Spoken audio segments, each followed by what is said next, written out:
this session of the Global Maritime Forum's virtual high-level meeting, a session on the global energy transition. Welcome also to those of you who are joining us via the live stream. My name is Johanna Christensen, and I am a Managing Director of the Global Maritime Forum. This is the second of 3 learning sessions that are taking place today. The objective of these sessions is to share knowledge about key topics and to inform discussions that are taking place in working groups during this high-level meeting. Many of you are part of these working group discussions, in fact, most of those working group discussions are focused on the energy transition and specifically on shipping's decarbonization. So the topic of this session will be particularly relevant to many of you and to those discussions. It is my great honor to introduce our moderator for this session, Rachel Kyte, who joins us from Cambridge, Massachusetts. Rachel is a dean of the Fletcher School at Tufts University. She came to this role from a position as special representative of the UN Secretary General and Chief Executive of Sustainable Energy for All, a nonprofit public-private platform to promote and finance clean, affordable energy and low-carbon growth that was created specifically on the initiative of the Secretary General. She previously was at the World Bank, where she was a vice president and special envoy for climate change, leading the bank's efforts related particularly to the aligning with the Paris Agreement and in the run-up to the Paris Agreement. In her role as chief executive of Sustainability for All, however, Rachel spearheaded the theme of energy transition at last year's UN Climate Action Summit.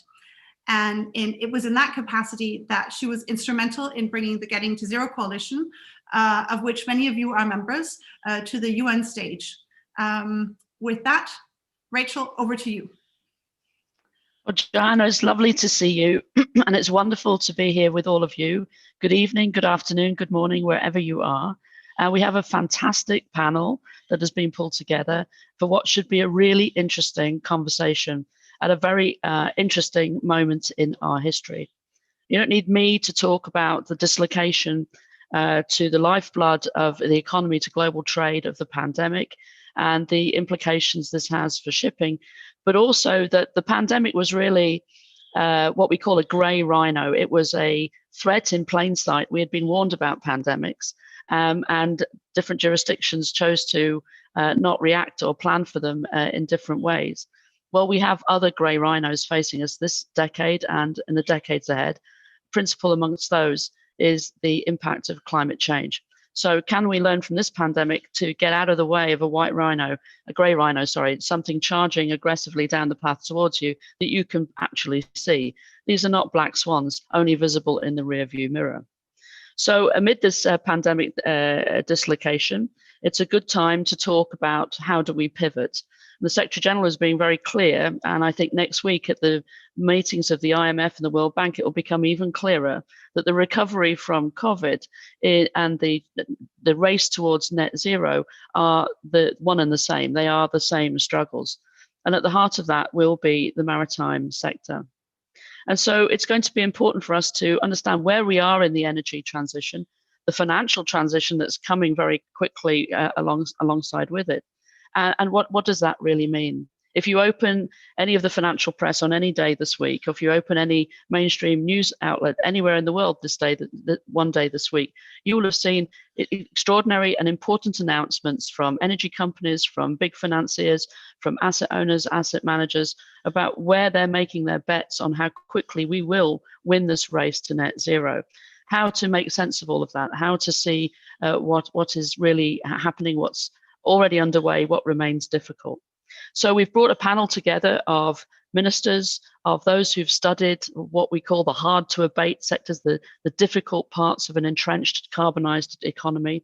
We've brought together those who've worked on these issues for many years and an industry perspective. And to top it off right at the end, we bring Simon Sharpe, who is the Deputy Director of the COP26, the climate talks in November next year, postponed by 1 year because of COVID, in the Cabinet Office in London. So Simon can sort of pull it all together and show how this fits in to the global race to net zero, which the British will hope to bring a highlight to in November next year.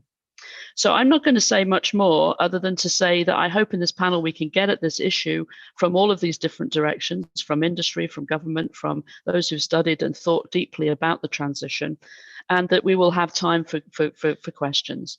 And so without further ado, I'm going to go to our first speaker, and I'm absolutely delighted to be able to welcome Juan Jobet, the Minister of Energy from Chile. Now, if you've been following the news, Chile has sort of taken hold of the need to recover from COVID and its need to be a leader in decarbonising and reaching net zero, and has come out with some very interesting and very exciting pronouncements. And so I'm hoping that he will be able to talk to us about the approach that Chile is taking and what they need from the maritime industry in terms of an off-taker and a transporter of green hydrogen. This remains, I think, one of the most interesting challenges ahead of us as the green hydrogen industry really begins to gather pace. So I'm going to hand over to you, Minister. It's really wonderful to have you. Thank you for your leadership. The floor is yours. Thank you, Rachel. Thank you, everyone. Hello to the rest of the speakers today. Chile, as you know, is a small and distant country. We are responsible for less than 0.3% of global emissions, but nevertheless, we committed ourselves to be carbon neutral by 2050.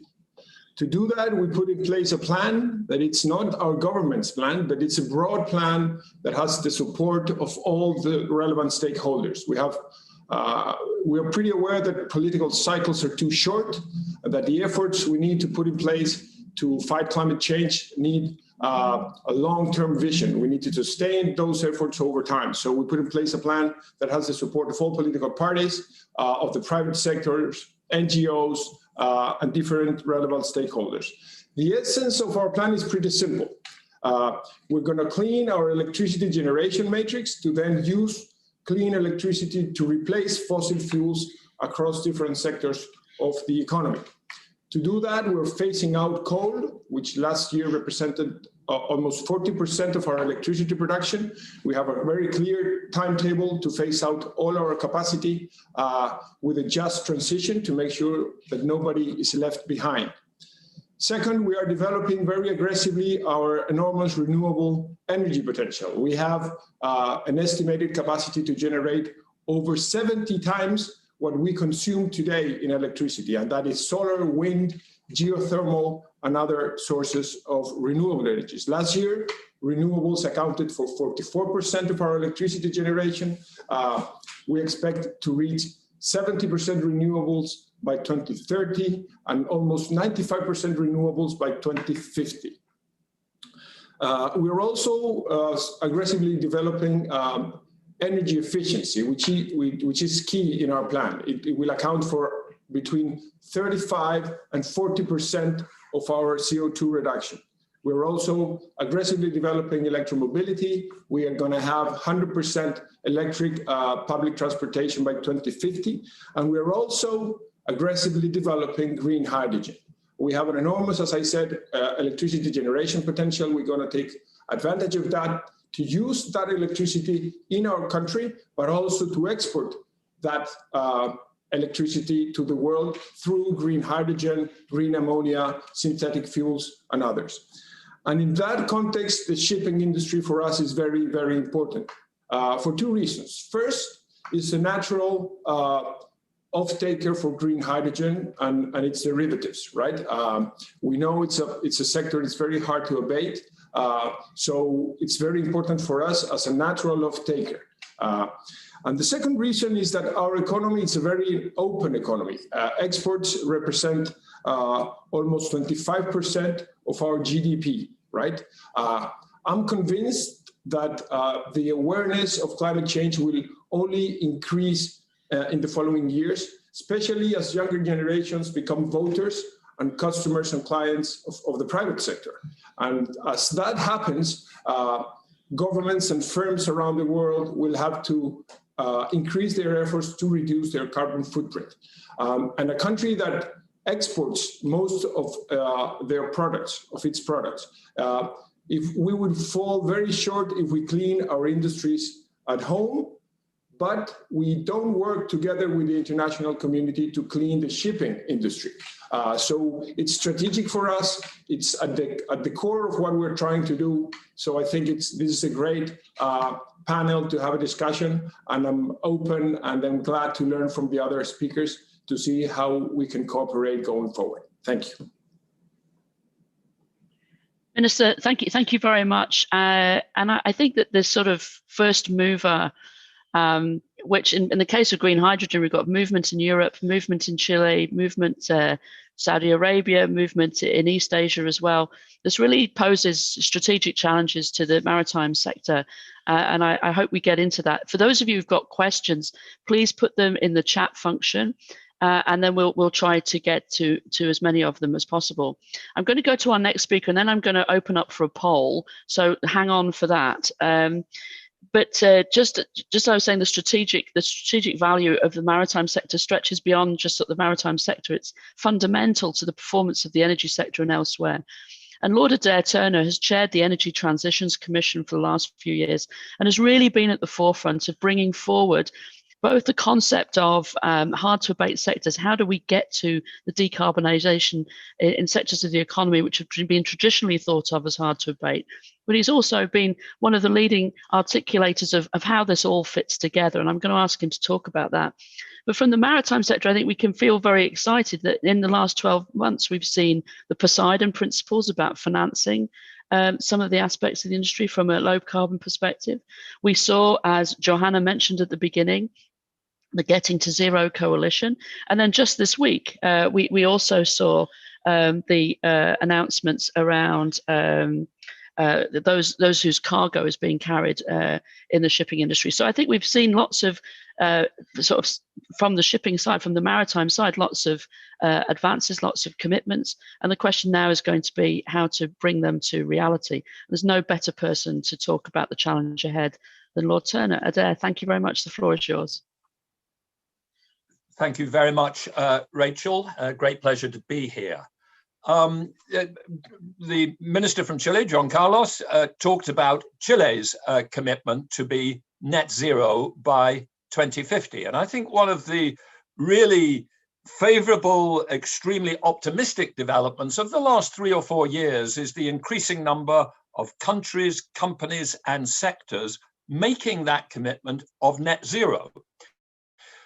It might not seem that there's all that much difference between 0 and a 90% reduction, but it's absolutely fundamental. 3 or 4 years ago, when people thought that the most ambitious target was, say, an 80% reduction by 2050, it was very easy for a company or sector to say, oh, I completely agree with that 80% reduction target. It's just I'm in the 20%, so I don't need to do much. And the increasing awareness that we need to limit global warming to 1.5 degrees centigrade, that requires net zero by 2050, and that therefore it needs to be net zero across all sectors of the economy, including the hard to abate sectors, I think has had a major beneficial impact in focusing our attention on how we can get all sectors of the economy to that point. And there has been a very strong response, in particular from the maritime industry, which I think has moved a huge distance in the last few years.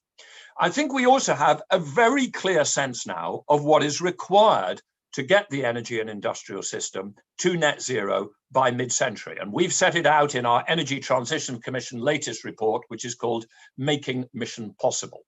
At the absolute core of it is electrification. The great news of the last 10 years is the dramatic falls in the cost of solar and wind and batteries, enabling us to have a vision of the rapid decarbonization of electricity production. And on the basis of that, we should be electrifying as much of the economy as possible. And there are some bits of the economy where electrification, once we have zero carbon electricity, is relatively straightforward. For instance, in road transport, we simply all have to buy electric vehicles and we will get there. But then we have these harder to abate sectors of the economy, as we've called them: steel, cement, petrochemicals, aviation, shipping, where it's not quite so straightforward to say, well, if only we have zero carbon electricity, we'll have won the game, because they're not so straightforward to electrify. So one of the major things that we've done in the Energy Transition Commission is to work out how to decarbonize those sectors of the economy.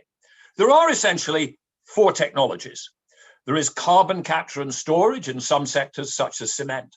There is electrification in many areas, and I think that will be important to short distance shipping and short distance aviation, as well as far more of trucking than most people, I think, have so far realized. There will be a use of bioenergy, and we need to place that within a careful sustainability limits.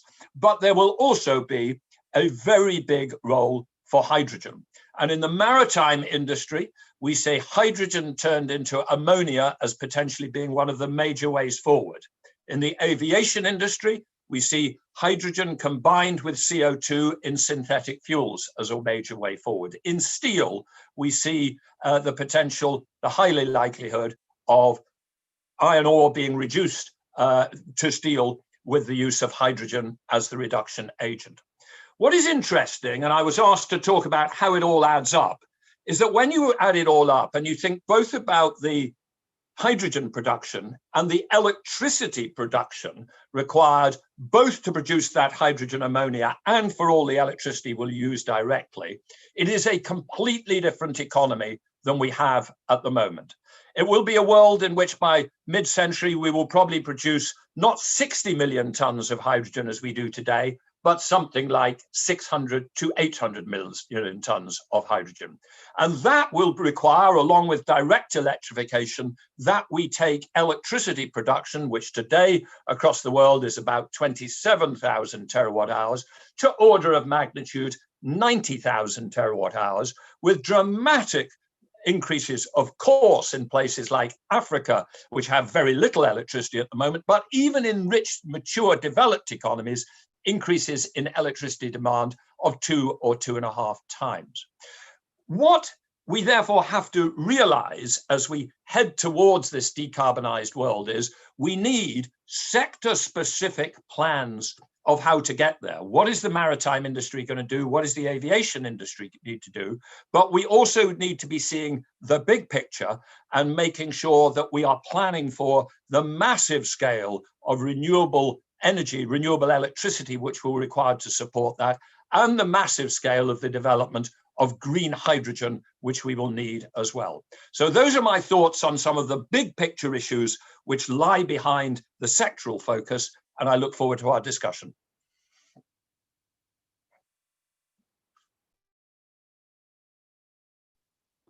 Thank you, Adair. That was fabulous. And we're seeing some really great questions coming in around the infrastructure necessary to sort of bring this green ammonia, green hydrogen to ports, etc. And also a great question about, okay, it's all very well and good to speak about net zero in 2050, but we've got a huge piece of that pathway has to be achieved in the next 10 years. So what are the implications there for the industry? So we'll get into that.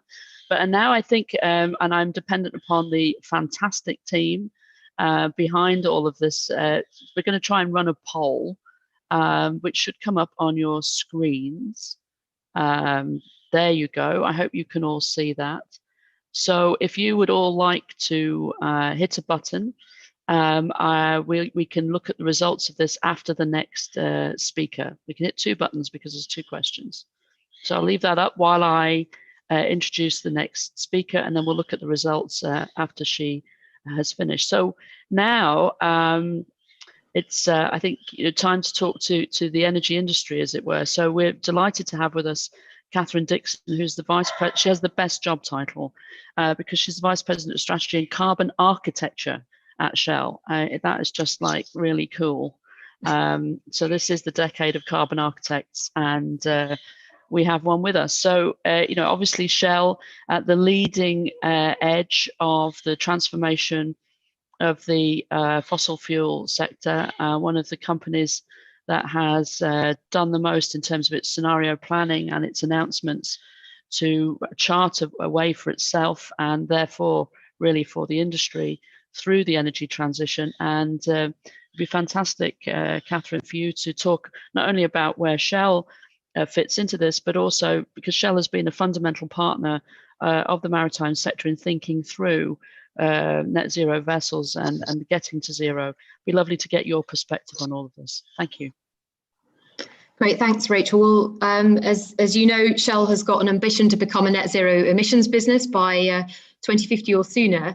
And of course, superficially, this means investing in rapidly scaling the supply of lower carbon energies, just as Adair says. So, hydrogen, biofuels, or renewable power. But the real challenge for a company like Shell is that while what we supply is entirely within our control, this kind of supply side thinking doesn't really help our customers, because currently, only 20% of the energy system is electrified. So simply producing more renewable power or other lower carbon options isn't going to enable, our shipping customers in the transition. So the message we hear from many of our customers is that, while they want to reduce their emissions, in reality, many of them can't. The technology options exist in theory, but perhaps not in practice. So what's needed? Well, we see that governments and companies are announcing ever more ambitious targets. That's great, but targets in and of themselves aren't really enough. And we need to really start thinking seriously about how we translate these targets into action. And we really think about this action in three ways. First, as Adair mentioned, we think action on sectors, or that kind of demand side perspective, is really important, because we need to see transitions in each of these key energy use sectors that contribute to global emissions. So power, transport, buildings, agriculture, industries like steel, chemicals, cement. And of course, each of these sectors poses distinct challenges.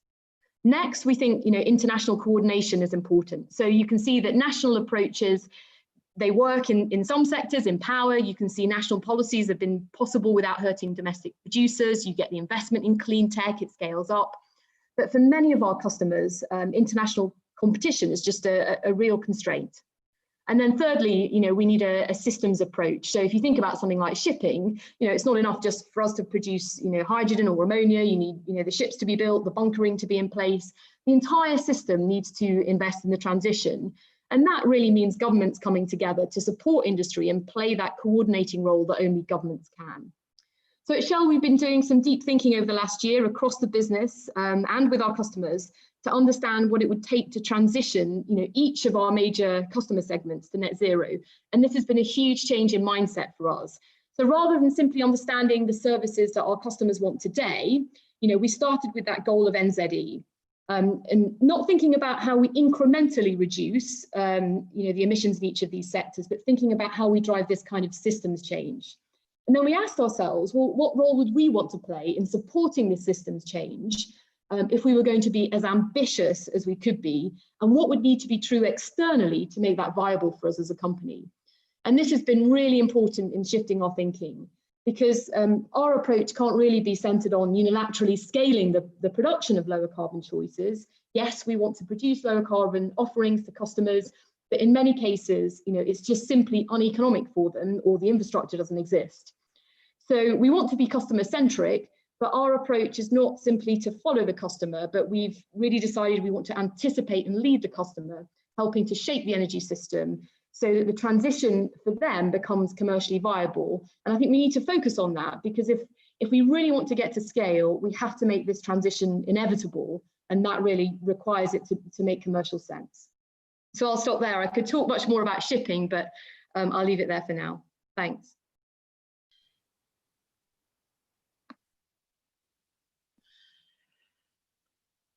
Katherine, that was fantastic. It just shows how quickly the evolution in thinking is taking place. Shell has been at the forefront of sort of thinking about the future of the industry, and I think you're highlighting that the sort of it's a new era of talking about partnership.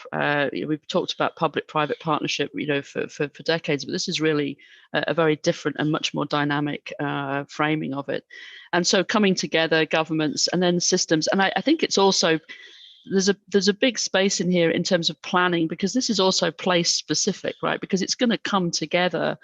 For example, here we are talking about the maritime sector, I mean, ports are going to become so important as bringing all of this together in the future. And how do we plan for that in real time? Because we don't have centuries to figure this out. So I'm now going to rely upon the wonderful people behind the screens to see if we can see the results of the poll. There we go. Okay, so first question was, the maritime industry needs to find new zero carbon energy fuels and technologies, working with industries will, and let's see, provide opportunities to scale new technologies, bringing down costs. So fairly substantial plurality looking at the opportunity side of this. And then decarbonising, what are the main barriers? And here we have, again, a fairly, well, spread a little bit more across the answers, but a fairly important finger pointing at the need for policies that will make decarbonised shipping commercially viable, which is in some ways a great segue to our next speaker, Fred Krupp. Fred has that there isn't an angle on the energy transition that he hasn't worked on. I don't think he's really been at the forefront of partnership with the private sector and pushing the debate forward and challenging people in a very polite but firm way for many years. And it would be just, I think, very important, Fred, to get your perspective on sort of where we are in the transition, what kind of partnerships we're going to need to get us there. And, you know, given that you've been in this business for a while, really at the coalface, fighting away, are you optimistic at the moment? There seems to be a lot happening. Oh, you're muted, Fred, I think. Thank you, Rachel.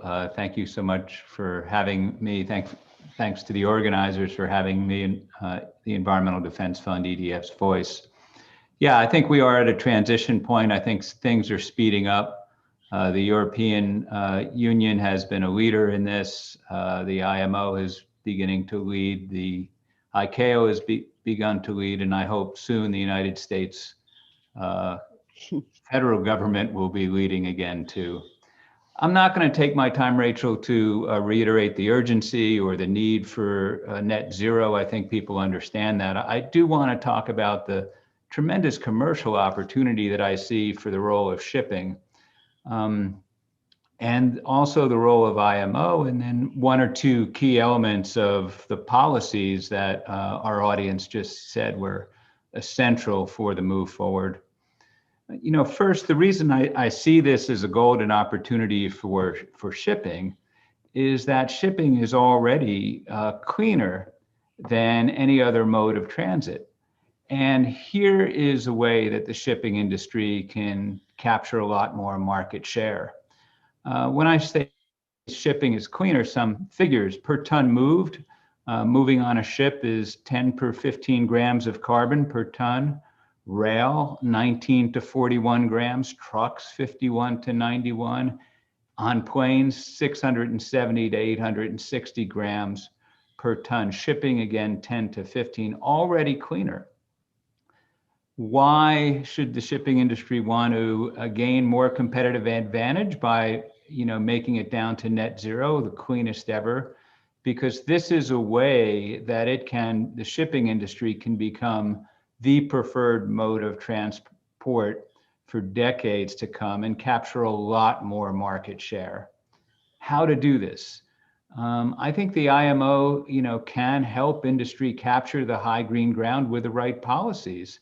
This will benefit countries like Chile. We just heard a great presentation from the minister, a country where there's vast renewable potential and enough to even invest, as you heard him say, in hydrogen, which will allow us to phase out bunker fuel, the sludgy porridge of unrefined petroleum that's now powering ships. Now, we do need another fuel because planes and ships, unlike roads and rail, certainly won't be the first to move to batteries. We need a green fuel, and that means bringing alternative fuels to market and making them commercially available at scale at the right price.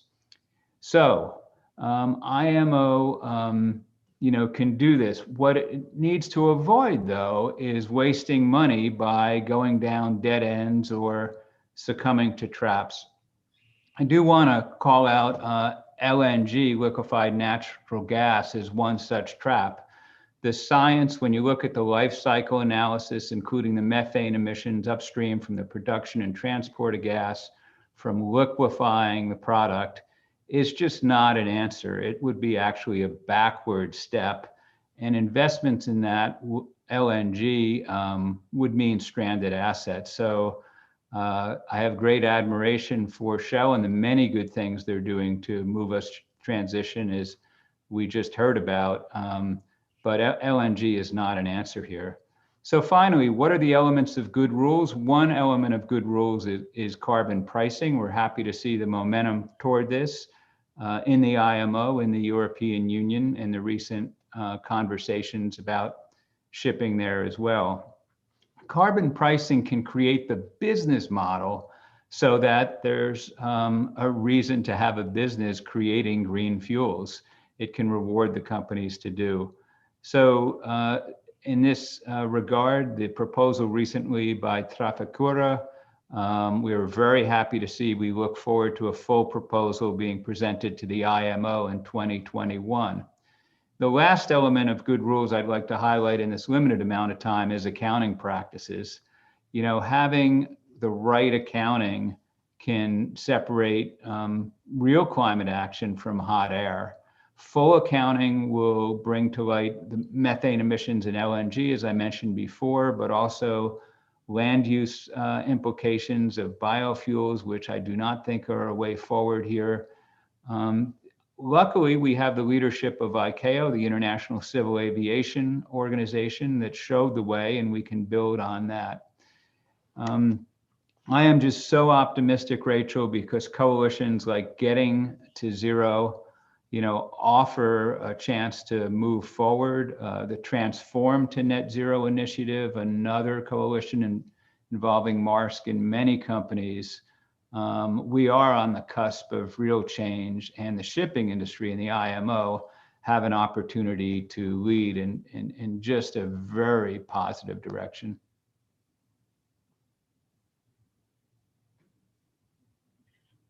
Thanks, Fred, and thank you to you and everybody at EDF for the work that you do in this sector and across the challenges ahead of us. So I think you raised a couple of really important points. You know, getting into sort of the system that others talked about, you know, and how you send different system triggers or signals that will spur up action and breathe some wind into the sails of the coalitions Getting to Zero, the Sea Cargo Charter, etc. And you talked about carbon pricing. I'm going to see if Katherine or the Minister or Adair want to say anything more about that. I think there was some interesting work published by BNP Paribas in recent weeks, looking at, you know, what the carbon price would need to be for green hydrogen, green ammonia to be much more commercially viable quicker. And I think they were looking at the $150 to $200 range. So the slow ticking up of carbon prices that we're seeing in Europe is a positive thing, but we need some nudge to that to get to where we need to be. And then I think your point about the role that the IMO needs to play, and I hope that I'm sure there are IMO officials on this in this session. There's a very important these organizations to play, and in particular, I think an important role for them to play in making sure that this race to decarbonize works for everybody, works for both hemispheres, works for every region of the world. And so to the IMO colleagues on this call, a nice big sort of mandate for you. So we've got a number of questions, and there's a question from Ian de Cruz, who's leading the P4G partnership platform sponsored by the Danes. And you know, I think that this is what we should get into, is that we've all talked about, well, each of you have talked in your own way about the excitement, about the sort of moments of sort of there's leverage really at the moment. So what precisely needs to happen? You know, so if we were to go, I mean, green hydrogen is one piece of the puzzle, but if we were going to trade green hydrogen rapidly, you know, effectively around the world, from those who can produce it to those who need it, So we need infrastructure, we need trade, we need a trading regime which is not punitive to the green growth and to the energy transition. Interestingly, we've got 2 women fighting for the job of WTO, and that could nudge us in the right direction as well. So what precisely do we need? What do we need from each of your perspectives? Perhaps, Mr. Jobet, when you look out across the world from Chile, what do you need from? I mean, you've got partners in Europe, partners in Asia. What would facilitate the growth of a green hydrogen sector that you would be able to exploit? Thanks, Rachel. I think we need to put in place a puzzle that has at least, I think, 6 different pieces, right? Some of those we have, and some of those we need to get from abroad, and we need international cooperation. So the things we have is we have the natural resources, and we have a pretty well-developed electricity sector. So we have those players here. Then we need off-takers, right? And we have a local industry. For example, mining is a natural off-taker, but we need long-term off-take contracts to be able to set the ball rolling, right? And there we can come back to this later, but there's kind of a chicken or egg problem, right? Are we able to reach the price that is competitive to then get the off-take contracts? But then without the offtake contracts, you would not be able to scale up investment. So that's kind of a chicken or egg problem. But off-takers are key. So the commitment from the industries that are harder to abate, it's going to be essential. Then we need the financing community. I think they are increasingly understanding the potential of green hydrogen. We need regulation, and we're working on that. I think that's something that's relatively easy to do. We need technology, and I think that is one of the weakest links of this chain. How quickly will we be able to produce green hydrogen at a competitive cost? And then we need the investment from international companies. And we have pretty much a lot of interest. We have more than 20 companies already developing projects in Chile. But I think that chicken or egg problem of takers and price and scaling up, it's kind of, I think, it's the essence of the problem we need to deal with. Katherine, do you want to comment on that as you think about this from a systems point of view? Yeah, well, I think, clearly things like carbon pricing are going to be, useful for driving different fuels into the markets. But I think when we look at the complexity of getting, for example, hydrogen into shipping and the cost barriers and the infrastructure barriers, my instinct is that we need to try to create niche markets as technologies, are sort of in their nascency. So thinking, about that long-term trajectory, through the IMO, but also thinking like, how can we create those, 1 or 2 or 3 routes, which create a level playing field for all operators, but, where we actually can provide certainty to the market. So we really get those technologies in there as they're being trialed and scaled. Adair, do you want to talk about the chicken and the egg? Yes, indeed. That was a phrase that Juan Carlos used, this chicken and egg problem. And it's one which we're very focused on the work that we're now doing on hydrogen on the Energy Transition Commission, in particular in relation to green hydrogen. I mean, we imagine a world where by mid-century there could be 600, 800 million tons of hydrogen primarily produced by electrolysis. Let's be clear, right today, there's probably no more than 2 million tons of hydrogen being produced by electrolysis in the world. We're absolutely confident that the cost could come thumping down. There's only 2 bits of cost that matter: the cost of the renewable electricity and the cost of the electrolyzer capital equipment. And there are real signs of the possibility of dramatic cuts in the cost of electrolyzers. But it is a chicken and egg. If you talk to the guys who make these electrolyzers, they tell you that they will quote you a price half of what it was 2 years ago, if only you'll place a big order. But you need to get, where are these initial big orders to come from? So we're working on this issue of where do the starter orders coming from to get the electrolysis, the green electrolysis route come. One that I don't think we should exclude as an important area is green ammonia for fertilizer. There was a question in the chat which said, do we think that ammonia could be a fuel other than in shipping? And broadly speaking, no. I don't imagine ammonia being burnt in trucking engines or in aviation. So as a fuel, ammonia, the story there is really about shipping. But 30 million tons of hydrogen today goes into ammonia and primarily goes into fertilizer. So the process of persuading the fertilizer industry to be a driver of demanding green hydrogen, including zero carbon hydrogen, including green hydrogen, could be one of the key things that gets the chicken and egg going, which then brings down the cost of the electrolyzers, which then makes it economic for lots of other sectors as well. That's great. Yeah, no, I think this is going to take some intervention to sort of just kickstart, but I think that these are really important. And I think that what's happening, one of the golden opportunities of COVID is that as countries are having to go back and think about, how to invest, where they're going to put their R&D mission, innovation was extended for another 5 years. The possibility of green hydrogen comes into view, and hopefully we'll see more and more countries looking at this and taking some cooperative action. So fingers crossed that for once green hydrogen might be the bride, not the bridesmaid. Minister, do you want to jump in? And then I'm going to come to Fred, because he's put the cat amongst the pigeons by starting the funeral march of LNG. And I also want to talk to him about the IMO and pricing. So yes, Minister. very briefly, I just want to connect with just was said by Adair with what Fred said earlier about accounting, right? If we talk, for example, about fertilizers, we're talking about agriculture, and we're talking about food. If we make sure that consumers,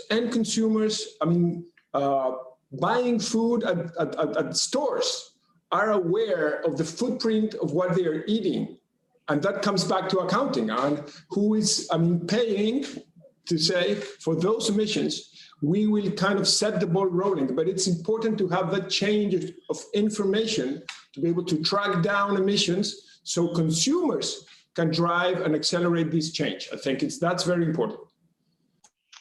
Yes, I think you're absolutely right. And I think that there's some very important fast-moving stuff going on accounting, not only the kinds of accounting we need for nature and for offsets, but also just on the pointy green visor end of the accounting business. And I do think that there's room again for some international cooperation here. And I do hope that the FSB sort of comes in and speeds up the work that's already been going on by IOSCO and others, because this is really very important. Maybe the UK will take it up as chairs of the G7 next year.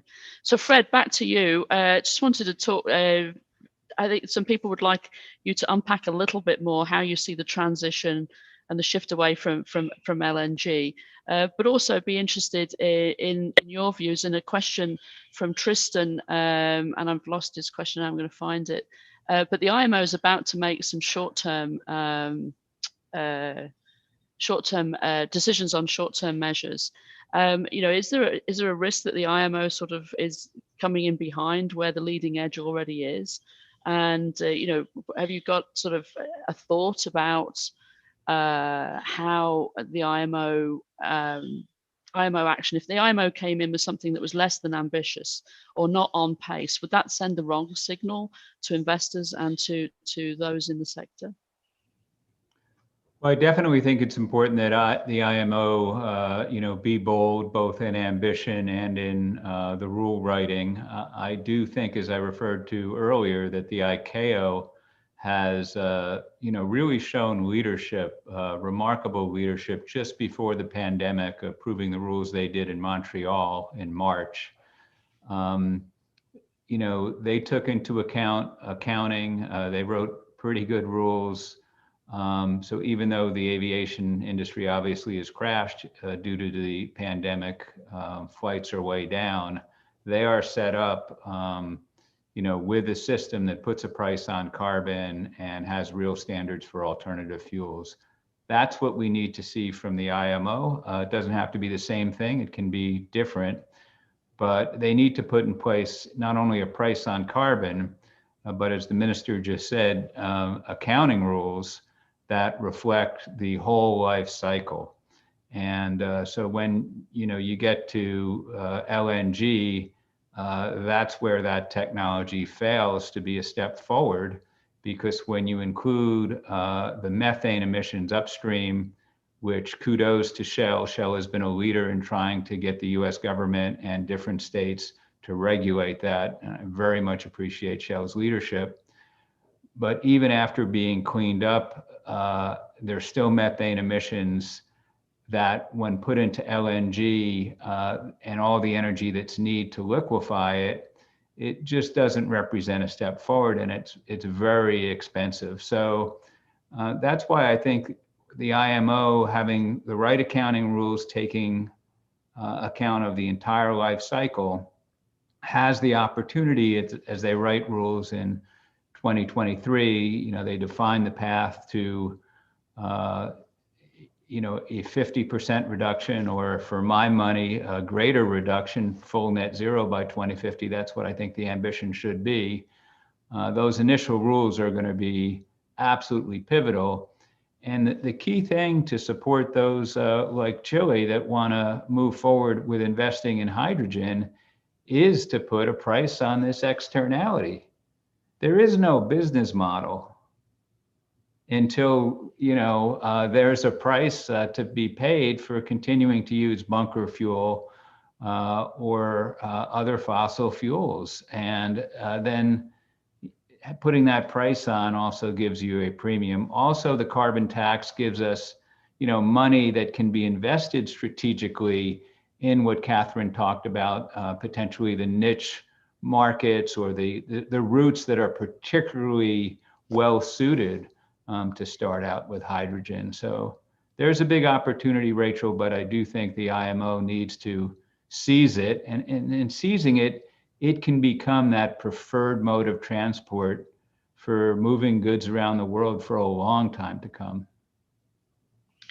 So I have there was a question. Thank you, Fred. There was a question earlier on. I maybe come back to Adair, which was, so this is all uncharted territory really for the global economy. But are there other sectors that are hard to abate? And you mentioned it you sort of mentioned a number of them in your introductory statement. But do you think there are lessons from any other sectors that the maritime sector could look at, or the IMO could look at, or is this all each sector has a very different journey to pursue?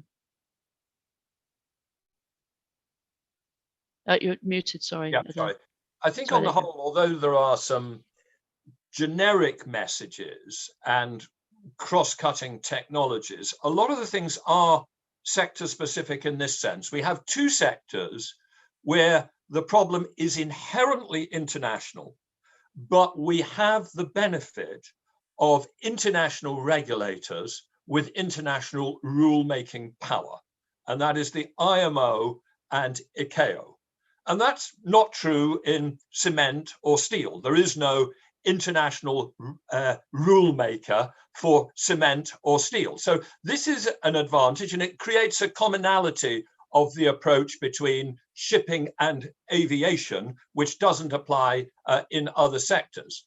You have sectors such as steel, where there's a major international competitiveness challenge, but where I think the way forward is going to be regions which want to go ahead to impose carbon prices with border carbon adjustments. But I don't think that that is applicable in the aviation or the shipping area, certainly not to the same extent. And I would say, I don't think other sectors are way ahead of shipping. I think the IMO has done a remarkable job in moving forward to this 50% target. And like Fred, I would encourage it now to debate a 100% by 2050 target. I think that should be the aim. And also to really debate these big ideas such as Trafigura. I think the Trafigura proposal is really very interesting. And if you had a very, very serious carbon price for shipping, but with a large amount of that money coming back to the shipping industry guys who want to do the right thing and develop the new technologies, we could go ahead with a higher carbon price for shipping than we are applying in the rest of the economy, which we do need, because per ton of CO2 abated, I think it's pretty clear that shipping is going to be one of the more difficult sectors of the economy. Now, as we pointed out in our Mission Possible report, that is not a problem when you get to what is the cost of the good that you move across the world, because shipping costs, and Fred made the point, shipping is a very, very efficient way of moving goods. It's the cost, what it does to the cost of a pair of jeans made in Bangladesh and bought in London is so trivial that if you increase the cost of the shipping 50%, you wouldn't even notice the difference. Shipping is also a business which is quite used to the cost going up or down by 50% or so in 5-year cycles. You know, the cost of ship charters, you know, varies hugely in a cycle. So we have a huge opportunity here to basically get the industry together to say, yes, this is going to cost us to decarbonize, but we can get together bound regulations and carbon prices which will push us in that direction, confident that the impact of that on global trade and living standards is so trivial that we can largely ignore it. Rachel, may I just respond briefly to Adair on one point? I completely agree with you, Adair, that this is a global thing and it is something for the IMO to do, just like it was something for ICAO to do. But I think we all know the history of ICAO, and the European Commission is really what pushed ICAO. And I, for one, applaud the European Commission for considering to do something unilaterally on shipping, because I think that little nudge may be very helpful to the IMO. But I agree with you, it's something the IMO should do. Look, I agree entirely with Fred. When I said we have the benefit of a international agency, I think there's still a role for national governments. There's a role for ports to get together and to be forward thinkers about the bunkering that's going to be required for new fuels to be delivered, whatever those are. But I think also there can be a unilateral nudges as well. And I'm certainly not against the European Union including shipping within the EU ETS, which is also, of course, under discussion at the moment.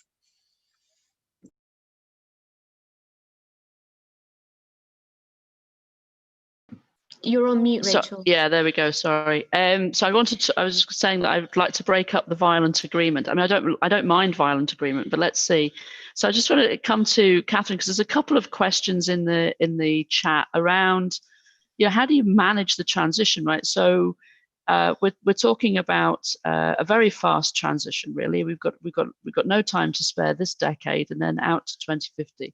So if you're investing in a new ship, if you're building a new ship, and these are long-term investments, and also then when we're talking about the fuel source, then those are long-term investments. So so Fred, you know, has said, you know, LNG is not the right choice to make. You know, you're sitting there looking at strategy from a company that gets cited as being like one of the best at strategy. Is LNG a bridge to nowhere? Is it a short bridge to somewhere? Does it matter where you are in the world, whether it's a bridge or not? I mean, how do you think about this? And if you're a ship owner, how should you think about this with investment decisions to be made now? You know, and by the time things are realized, it's a different world.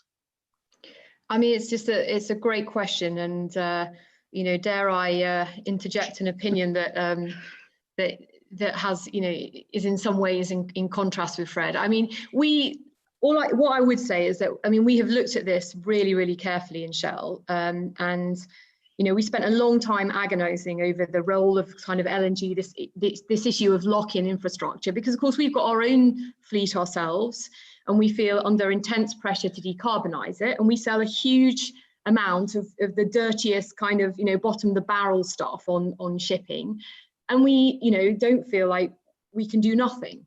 So, you know, we've got technologies in terms of, you know, energy efficiency, operational efficiency. And I think the judgment in Shell, you know, has been, you know, we don't want to hold back the NZE solution. We're investing in it. We've actively chosen a pathway that we think, you know, we don't think we're all knowing on this, but we've you know, aligned on a pathway internally that we think, you know, has most chances of success. We're investing in it. And we asked ourselves very carefully the question, you know, given this, should we be continuing to invest in the expansion of LNG bunkering? And we asked that seriously because we have, you know, we don't want to have stranded assets either, right? We want to get to the NZE solution. But I think the judgment in Shell, and I take Fred's points entirely, is that with the right sort of approach to methane management at source and the right approach, you know, to avoid the slippage on the engine side, that the gains, you know, are still there. And we don't want to wait what is realistically going to be probably 15 years until we've got through all the safety requirements and the trials and all the infrastructure there, you know, and just do nothing. And that was the judgment. And, you know, it's been a really, really tough conversation internally. And I don't want in any way to say that we have got the monopoly on insight on this.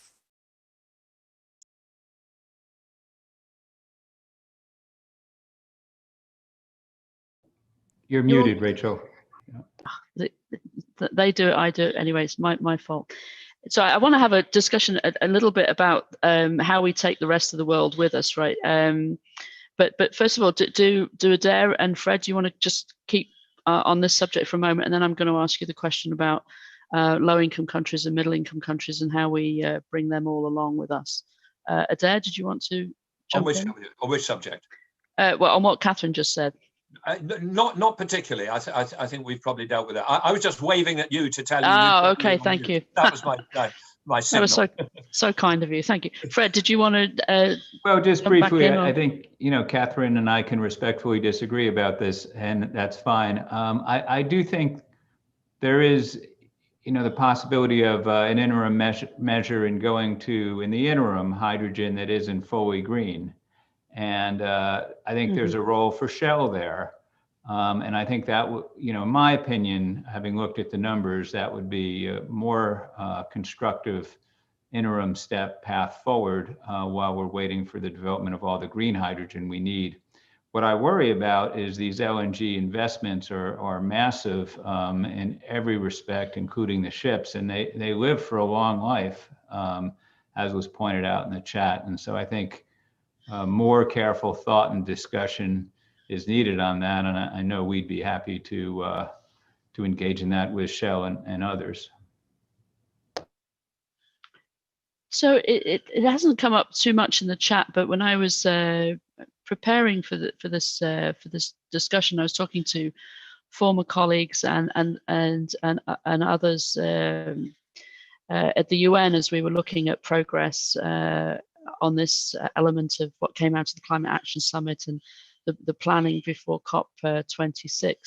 And one of the discussion points was how do we make sure that in the speed with which we can imagine that this transition takes place, how do we make sure that given the importance of the maritime sector to global trade and the importance of global trade to growth and development, how do we make sure that this works for low-income countries, middle-income countries? How do we think about the infrastructure, the port development, the opportunities that should be available to all? I don't know if in the work of the Energy Transitions Commission this came up, Adair, but is there a danger here that the sort of a race to the top leaves a lot of people in the field a long way back from the leaders?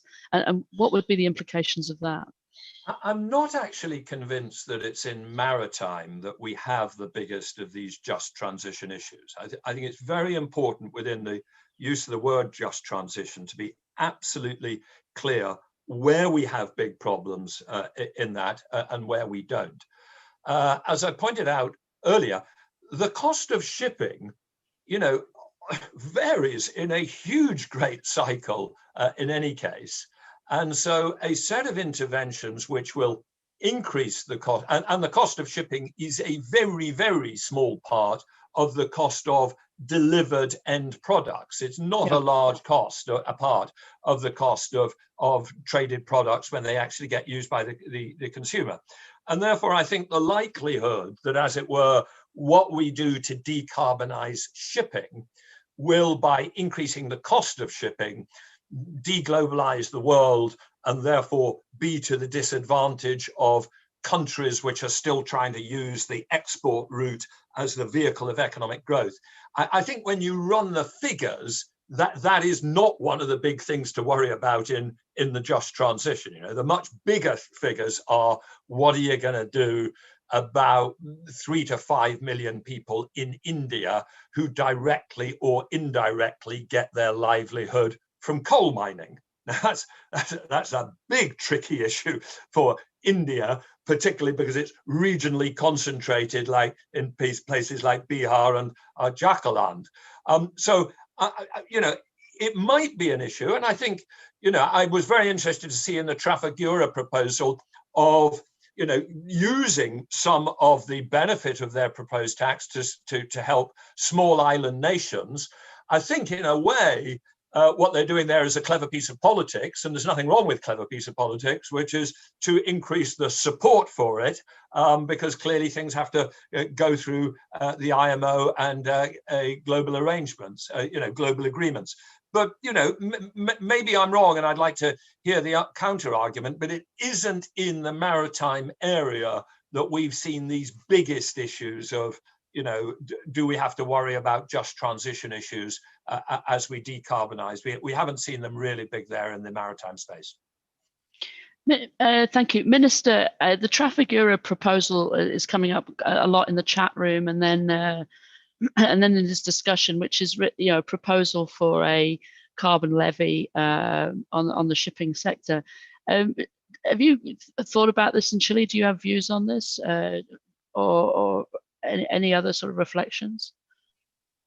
Not specifically on that, but I come back to your last question on the developing versus developed world. I think even beyond shipping industry, I think I think that's an issue within countries and then among countries. So in our country, I mean, we phase out coal, but we have works as in many other countries that would be lost, and how do we deal with that? I mean, so the just transition is within countries, a very sensitive issue, especially when we are in the midst of a very severe economic crisis, right? So the political economy of this issue is very important. It will be very important in the months and years to come, right? And then I think among countries, it's obvious that the challenge in the following years will come from developing Asia and Africa, right? And I think carbon pricing and the Article 6 of the Paris Agreement is very, very important. I mean, as we all know very well, it's a global problem, and the best way to help developing countries get the investment, get the economic growth they require, but at the same time being able to help them be contributors to the climate change issue. I think it's Article 6. I mean, because that will drive investments to where I mean reduction of emission is most efficient, and that many times it's in the developing world. But without that global agreement on emissions, I think it's going to be very, very difficult to do that. Yeah, and I know Simon is with us. I'm sure he'll comment on this, or hopefully, not to put him on the spot, but it does seem to me, in terms of diplomatic water to be carried over the next 12 months by the UK as the incoming president's taking over from Chile, that progress on Article 6 is going to be fundamental to sort of a political agreement, and really fundamental to the solidarity that the developing world still, you know, needs and wishes to see from the developed world. So I think it's an important point that you make. Well, we talked about port. I mean, you know, maritime, it's a point-to-point business, right? You move stuff from A to B. Perhaps I could come to you, Katherine. As a you have installations at ports. You have your your headquarters close to the ocean, close to the sea. Do you have a view about how to promote sort of a discussion at, with ports, with refiners, with people like yourselves with the shipping industry? I mean, is this a strategic sort of conversation that should be promoted that can actually pull the conversation forward? I think that's quite a good point. I mean, we've approached our energy transition strategy in terms of sectors, but of course our business is executed in places. So, you know, we're building an electrolyzer in Rotterdam, and this comes back to the chicken and egg problem. You know, at the moment, the backstop for that is the use of green hydrogen in our refineries. You know, and I think in an ideal world, we'd like to see that being used, you know, potentially elsewhere. But I think, you know, there is a kind of an ecosystem in particular places where, you know, a company that kind of can integrate across those sectors can see value. You know, you think about, you know, the carbon monoxide emissions, you know, from an industrial site, you know, in the early stages can be blended with, you know, with hydrogen to make synthetic fuels, which can then go into an airport like Schiphol. So when you've got these kind of ecosystems, I do think that there is a kind of putting the jigsaw together that helps, you know, overcome some of those chicken and egg issues. Yeah, I remember in the run up to the Climate Action Summit last year, there was a conversation about, you know, if you had Singapore and Rotterdam and Long Beach and, you know, a few of these big point-to-point elements in a global trading system, and had, you know, the producers of fuel, the shippers and everything, that this is a way to perhaps spur forward some of the conversation. I'm sure that the Global Maritime Forum continues that work. So there's still one of the conversations that's going on around in the chat room is around not just the Trafigura proposal, but more broadly, which is if you're going to levy, how do you make sure that the revenue from that flows back into the shipping sector, that it just doesn't go into a big pot and then get diffused across the economy? But as Brian Worthington earlier made a very good point as well about the amount of agricultural subsidy that goes in on the fertilizer side of things. So, you know, maybe there's a way as agricultural reform, certainly in the EU, as part of the Green Deal and as part of the recovery effort, you know, maybe there's a way to make progress actually without even levying, or without having to sort of move ambitiously on carbon pricing. So I think there's different pieces of the puzzle here in terms of how do we pay for this, and how do we introduce levies or prices or taxes, and how to make sure that the reflow of that actually goes into incentivizing leadership and incentivizing faster action. Fred, you've looked at pricing and levies and everything like this for years in all kinds of different settings. Is there sort of best practice? I mean, you think the Trafigura proposal of making sure that the revenue from the levy flows back into the sector, is that something that you think would work? I think it could work. I think it's a very good question, and I think it's really important, you know, to design these rules carefully. But certainly the levy is going to be much more effective if the revenues are used to support the goal of the program. And I'm confident that rules can be designed like that. You know, the Article 6 mechanism could, it seems, be brought back into play, because if those revenues go to developing countries that are developing their renewable resources to produce more hydrogen than their domestic economies demand, that would be a very equitable and effective way to do it, especially if the monies are spent in some metric bound way, you know, per ton of fuel produced, performance driven way. So I haven't looked in detail at this, but I'm confident it's a really important question, and I'm confident there's a way to direct the revenues purposefully. Thank you very much, Fred. Well, I'm going to bring this in now and really pass over to Simon Sharpe. So Simon is the Deputy Director of the COP26 unit in the Cabinet Office. What that means is that he is in one of the bird seats, leading UK efforts to successfully hold the presidency of COP26 and help the world come to ambitious agreement in Glasgow in a year's time. The really good news for the world is that Simon made of the detail. can master the detail and is a visionary at the same time, which is kind of like perfect. So no pressure, Simon, at all. So we've actually got a to-do list for you from this debate, and things about accounting, things about things about looking at the traffic area proposal. So we have great expectations of you and UK's leadership COP26. Why don't you give us some wrap up and some reflection? No pressure, as I said. Well, thank you, Rachel. It's great to see you and great to see so many friends on the panel as well. Minister Jobet and our minister collaborated very recently at the Clean Energy Ministerial, and we're looking forward to working very closely over the coming year. It's been great to hear everybody on the panel too. I mean, we're taking on this role as incoming presidency of the UN talks with a history of over 40 years of international discussions on climate change. They started in 1979, I think, with the first World Conference on Climate Change in Geneva. And global emissions are still going up. A bit of a blip because of the COVID economic slowdown doesn't count. Structurally, emissions are still going up. And if we want to meet the Paris Agreement goals, we need emissions per unit GDP globally to start going down roughly 3 to 5 times faster in the coming decade than they did in the last 2 decades. So we need a huge acceleration. And I think the language that Katherine was using about system transitions is absolutely right. That's also what the IPCC is talking about these days. We're seeing we need transitions in every sector where the emissions come from. And this is no longer a conversation about marginal abatement.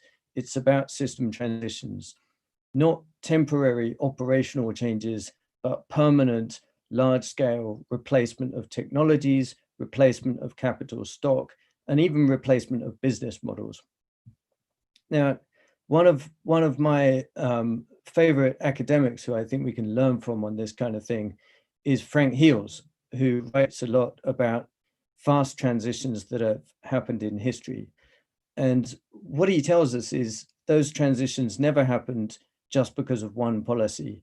It wasn't, for example, you just price the externality and then everything looks after itself. That can be a useful thing to do, but you also need innovation, you need targeted investment, and you need strong policies right from the start to the end of the transition if you want it to happen quickly.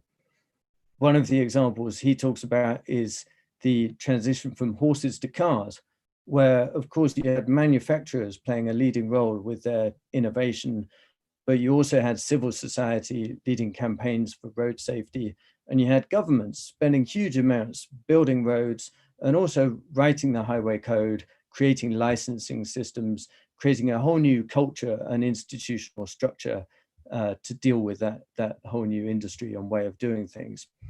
Frank Heels also writes about the transition from sailing boats to steamships, which I think is a good one for this community to look back on. And it's helpful to remind ourselves that the first steamships were uncompetitive and rubbish. They were slow, they were expensive, the coal took up so much room that there was hardly any space left for cargo. And what changed that? Well, first, there was experimentation within niches, canal boats, tugboats, and later on a few applications in the Navy. And second, targeted investment to scale up those niches and start diffusing the new technology throughout the sector. And a crucial example of this was 1838, the British government started subsidizing the use of steamships to carry mail across the oceans. And from that, having established that niche through those subsidies, the technology was able to improve. And 40 years later, steamships took over from sailing ships in the UK merchant fleet. So the big difference between those historical examples and the situation we're in now is that we now have such a strong interest in the pace of the transition. Now, in terms of low carbon transitions, we've got two that are moving relatively fast, the power sector and road transport. In both of those, in fact, we're going much faster than we expected. The deployment of solar PV is now about 10 times higher than was forecast for 2020 about 15 years ago. And electric vehicles are also diffusing much faster than any of the analysts expected. What's worked, what's made that happen, first has been really quite a long lead time of research and development and demonstration, and then targeted investment in first deployment. You think of renewable subsidies in the power sector, purchase incentives for electric vehicles, and then strong regulations to set the trajectory for their diffusion through markets. That's what's made things happen quickly in those two sectors. Now, as Adair was saying, we need to look at all of the sectors as well, including those we've tended to think about as harder to abate. And what we're thinking in the UK government and in our role as COP president is that if we all work together, we can make those transitions much faster.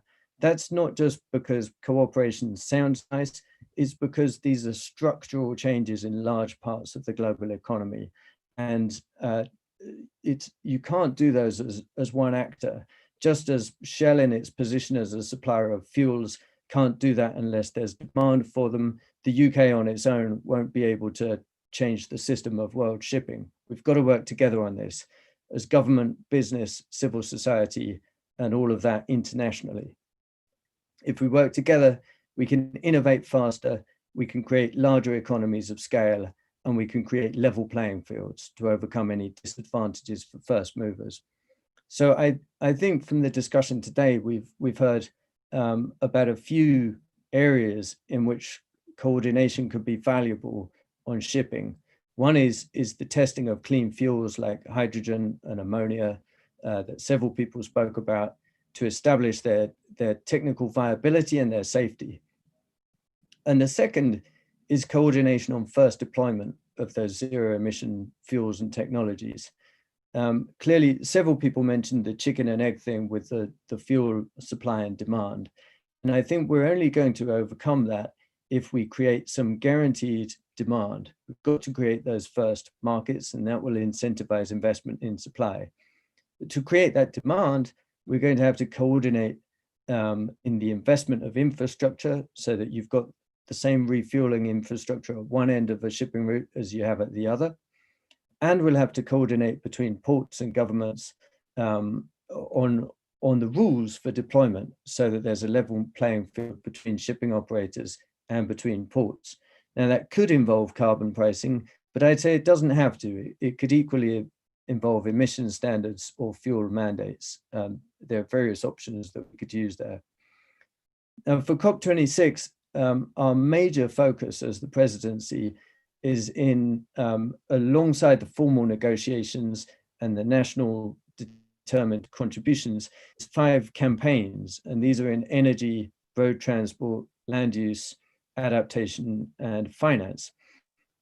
We've chosen 3 of those big emitting sectors where we think we can make the most progress as our top priorities, plus adaptation and resilience as an equally important priority, and finance. But in those other harder to abate sectors, it's crucial as well for us to accelerate progress. A big aim for us is to get the second phase of mission innovation underway with outcome-focused innovation missions in the areas where they're most needed. Shipping is one of those areas that we and the other countries are looking very closely at. We're very keen to have a public-private international partnership on shipping, getting those zero emission technologies into the market. And we want to ensure that that research and development push is matched by the demand pull. So I hugely appreciate the Global Maritime Forum's efforts in bringing the industry together. And the last thought I would leave you with is that as you make a plan for what the industry can do when all parts of it come together, please also think about what support you need from governments. Tell us, make that clear to us, and we will be very keen to work with you on that on the way to COP26. Thank you. Simon, thank you very much. Thank you and good luck in your leadership. Thank you to Minister Jobet. Thank you to Adair Turner. Thank you to Katherine Dixon, to Fred Krupp. And I hand back to Johanna. It's been an excellent session. Thank you. you, Rachel. And I would like to reiterate the thanks also to Simon. Thank you for that tee up. We'll be taking you up on that. and to the rest of the panel, of course, as well. It was a really excellent discussion. And I think there's a lot in there for us to take forward next week as we continue our work in smaller groups before rounding out with a closing plenary in the middle of the week on Wednesday. But before we do so, next up we have a session on the economic and geopolitical impact of COVID-19. For any of you that are still time zone wise up for that, I encourage you to join us. It's going to be an excellent discussion as well. And then finally, I have a small ask for you participants in the session to please share with us in the chat what we should do next to turn this conversation into action. So much of these discussions is focused on action and what steps can be taken. We've heard that from the panel just now, and we would like to hear from you following this discussion. What should we do next to turn this conversation into action? Post your responses in the chat function, and we will be accumulating all of that and sharing that back with the broader participation at a later stage. Thank you so much.